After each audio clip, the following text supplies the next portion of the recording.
रायगड जिल्ह्यातील समुद्रात पुन्हा एकदा मासेमारी बोट बुडाल्याची दुर्दैवी घटना घडली आहे। बुधवारी सकाळी 9:30 वाजता करंजा रिप्स येथे ही घटना घडली।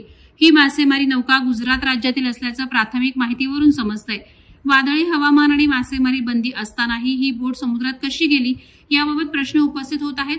घटनेची माहिती मिळताच सीआयएसएफ आणि नौदलाच्या गस्त नौकांद्वारे बचाव कार्य तातडीने सुरू करण्यात आलं। मात्र अपघाताचं नेमकं कारण, बोटीवर किती खलाशी होते, जीवितहानी झाली का आणि किती नुकसान झालं याबाबत अद्याप स्पष्ट माहिती उपलब्ध झालेली नाहीये। बचाव कार्य सीआयएसएफ आणि नौदलाच्या टीम्स व्यतिरिक्त स्थानिक प्रशासनही सहभागी झाले। मात्र वादळी वारे आणि उंच लाटांमुळे बचाव कार्याला अडथळे येत आहेत।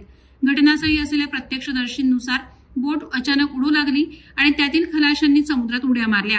गुजरातची ही बोट मासेमारीसाठी महाराष्ट्राच्या समुद्री हद्दीत आली असण्याची शक्यता आहे। महाराष्ट्र मेरीटाईम बोर्ड, मत्स्य परवाना विभाग, कस्टम आणि पोलिसांनी या घटनेची सखोल चौकशी करावी अशी मागणी स्थानिक कोळी बांधवांकडून होत आहे।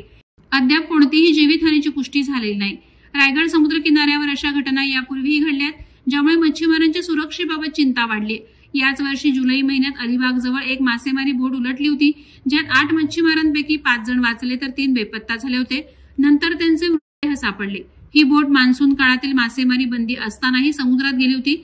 त्याचप्रमाणे 2011 मध्ये अलिबागजवळ 4 मासेमारी बोटी बुडाल्या होत्या, ज्यात 18 मच्छीमार बेपत्ता झाले होते आणि 16 जणांना वाचवण्यात यश आलं।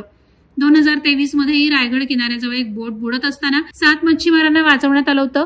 या वारंवार घडणाऱ्या घटनांमुळे मासेमारी बंदीच्या नियमांचं कठोर पालन आणि सुरक्षिततेच्या उपाययोजनांची गरज अधोरेखित होते। वादळवारा लाईव्हसाठी अनंत नारंगीकर, उरण।